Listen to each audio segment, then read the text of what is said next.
Hello friends, आज हम उन क्वेश्चंस को पढ़ेंगे जो काफ़ी इम्पॉर्टेंट हैं।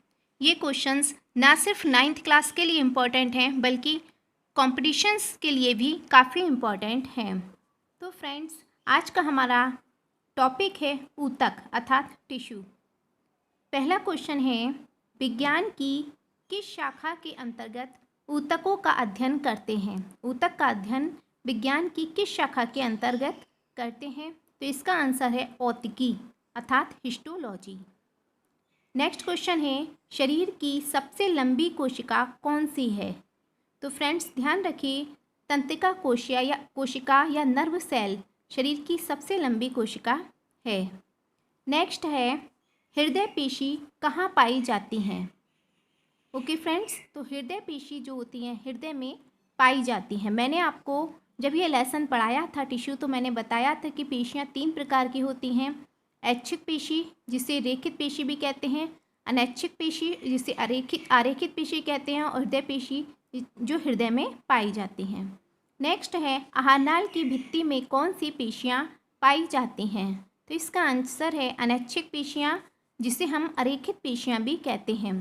फ्रेंड्स, जब जो पेशियाँ हमारी इच्छा से काम नहीं करती, ओके फ्रेंड्स, जो भी हमारी इच्छा से काम नहीं करती वो पेशियाँ क्या होती हैं? अनैच्छिक या अरेखित पेशियाँ। जैसे आहारनाल की भित्ति में है, भोजन तो डाइजेस्ट होगा लेकिन ये हमारी इच्छा से नहीं होगा, तो यहाँ हो गई आपकी अनैच्छिक या अरेखित पेशियाँ। नेक्स्ट है, किन पेशियों को कंकालीय पेशी कहते हैं? तो फ्रेंड्स, ऐच्छिक पेशियाँ या रेखित पेशियों को हम कंकालीय पेशी भी कहते हैं। नेक्स्ट क्वेश्चन है हमारा, अस्थि अर्थात बोन्स के मैट्रिक्स में कौन सी प्रोटीन पाई जाती है? तो आपको ध्यान रखना है कि जो बोन्स होती हैं उसके अंदर जो मैट्रिक्स होता है, लिक्विड सा होता है, उसमें जो होती हैं ओसिन प्रोटीन पाई जाती है। मतलब बोन्स की प्रोटीन है ओसिन। नेक्स्ट क्वेश्चन, उपास्थि अर्थात कार्टिलेज के मैट्रिक्स में कौन सी प्रोटीन पाई जाती है? तो इसका आंसर है कॉन्ड्रिन। कॉन्ड्रिन प्रोटीन जो होती है वो उपास्थि में पाई जाती है और ओसिन प्रोटीन जो होती है वो अस्थि में पाई जाती है। आपसे भी पूछ लिया जाता है ऐसे करके कि अस्थि में कौन सी प्रोटीन है, तो आपको ध्यान रखना है ओसिन, और उपास्थि में कॉन्ड्रिन। नेक्स्ट है, अस्थि को पेशी से जोड़ती हैं। जब अस्थियां जो होती हैं पेशी से किस चीज़ के द्वारा जुड़ी होती हैं? वो है टेंडम अर्थात कंडरा। आप इसे इस तरीके से याद कर सकते हैं, BM टेंडन अर्थात बोन्स को मसल से जोड़ती हैं कौन? टेंडन अर्थात कंडरा। ओके फ्रेंड्स, नेक्स्ट है, बोन्स को बोन्स से जोड़ते हैं अर्थात दो बोन्स जो होती हैं एक दूसरे से जुड़ी होती हैं। किससे जुड़ी होती हैं? लिगामेंट अर्थात स्नायु। इसको हम शॉर्ट में इस तरीके से बोल सकते हैं, ये ट्रिक है BBL अर्थात बोन्स को बोन्स से जोड़ते हैं लिगामेंट के द्वारा। नेक्स्ट है क्वेश्चन, रुधिर है। रुधिर क्या है? रुधिर एक तरल संयोजी ऊतक है। ओके फ्रेंड्स, आपसे पूछ लिया जाता है कि रुधिर क्या है, तो इसका आंसर है रुधिर एक तरल संयोजी ऊतक है। हमने पढ़ा था कि प्लांट्स में 2 प्रकार के कॉम्प्लेक्स टिश्यू पाए जाते हैं, कॉम्प्लेक्स परमानेंट टिश्यू पाए जाते हैं, वो होते हैं जाइलम और फ्लोएम। तो यहाँ एक क्वेश्चन आता है, पौधों में जल व खनिज लवणों का परिवहन होता है। मतलब जल और खनिज लवणों का परिवहन होता है वो जाइलम के द्वारा, और पौधों में खाद्य पदार्थों का परिवहन, भोजन का परिवहन जो होता है वो फ्लोएम द्वारा होता है। आप सभी जानते हैं कि भोजन जो होता है लीव्स में बनता है। लीव्स क्लोरोफिल के कारण हरी होती हैं, और भोजन जो होता है प्रकाश संश्लेषण अर्थात फोटोसिंथेसिस की क्रिया के द्वारा बनता है। नेक्स्ट है, क्लोरोफिलधारी पैरेन्काइमा कहलाती हैं। मैंने आपको पढ़ाया था कि पैरेन्काइमा में जब क्लोरोफिल की थिकनिंग हो जाती है अर्थात उसमें क्लोरोफिल जमा हो जाता है तो इसे क्लोरेन्काइमा कहते हैं।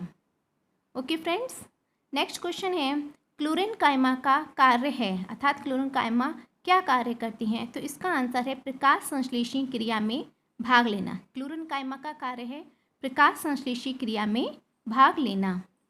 नेक्स्ट क्वेश्चन है, लिग्निनधारी पैरेन्काइमा कहलाती हैं अर्थात जब पैरेन्काइमा की सेल्स में जब लिग्निन की थिकनिंग हो जाती है तो हम इसे क्या कहते हैं? स्क्लेरेन्काइमा। ओके फ्रेंड्स, आप स्क्लेरेन्काइमा क्या करती हैं? ये पौधे को यांत्रिक सपोर्ट प्रदान करती हैं, अर्थात मैकेनिकल सपोर्ट प्रदान करती हैं प्लांट के लिए। नेक्स्ट है, बीज व फलों का सुरक्षात्मक आवरण बना होता है, मतलब बीज और फल का जो के बाहर की ओर जो आवरण होता है जो उनको प्रोटेक्ट करता है वो किस चीज़ का बना होता है, तो वो होता है स्क्लेरेन्काइमा। जैसे आप देखते हैं नाशपाती में बाहर की ओर खुरदरी खुरदरी सी होती है, तो वो किसके कारण है, स्क्लेरेन्काइमा के कारण।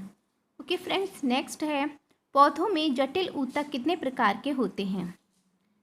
ओके फ्रेंड्स, तो इसका आंसर है पौधों में जटिल ऊतक 2 प्रकार के होते हैं, एक जाइलम और दूसरा फ्लोएम।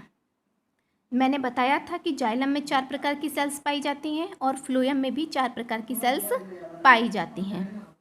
पेशियों में कौन सी प्रोटीन पाई जाती है, अक्सर ये भी क्वेश्चन इंपॉर्टेंट है कि पेशियों में, हमारी मसल्स में कौन सी प्रोटीन होती है, तो वो होती है एक्टिन व मायोसिन नामक प्रोटीन हमारी पेशियों में पाई जाती है। नेक्स्ट क्वेश्चन है, ऑस्टियोसाइट्स अर्थात ऑस्टियोसाइट्स सेल्स कहाँ पाई जाती हैं, तो हमारी अस्थि जो बोन्स होती हैं, बोन्स में हमारी ऑस्टियोसाइट्स सेल्स पाई जाती हैं। और कॉन्ड्रोसाइट सेल्स कहाँ पाई जाती हैं, वो उपास्थि में। ओके फ्रेंड्स, अर्थात कार्टिलेज में जो सेल्स होती हैं उसे कॉन्ड्रोसाइट्स कहते हैं और जो बोन्स में हमारी सेल्स होती हैं उसे ऑस्टियोसाइट्स कहते हैं। फ्रेंड्स, तो ये सब क्वेश्चंस थे हमारे टॉपिक टिश्यू से संबंधित। मैं इस टॉपिक को डिटेल में पढ़ा चुकी हूँ, समझा चुकी हूँ। अगर आपने मेरी वो वीडियो नहीं देखी हो तो डिस्क्रिप्शन बॉक्स में मैंने उनकी लिंक शेयर की है, जहाँ पर जाकर आप उन वीडियोज़ को देख सकते हैं। ओके फ्रेंड्स, आपको ये वीडियो कैसी लगी? अगर वीडियो अच्छी लगे तो इसे लाइक करें, शेयर करें और चैनल को सब्सक्राइब करें।